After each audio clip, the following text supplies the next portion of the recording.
Hello everybody, welcome back to our YouTube channel. Today in this video I am talking about NVDA stock. In this video I am talking about stock pros and cons and technical analysis and latest news about it.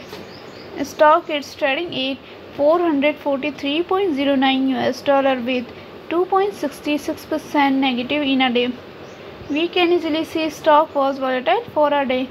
The volume of stock was recently not all-time high, so the fundamental stock is better for today. Before buying and selling the stock, please consult your financial advisor.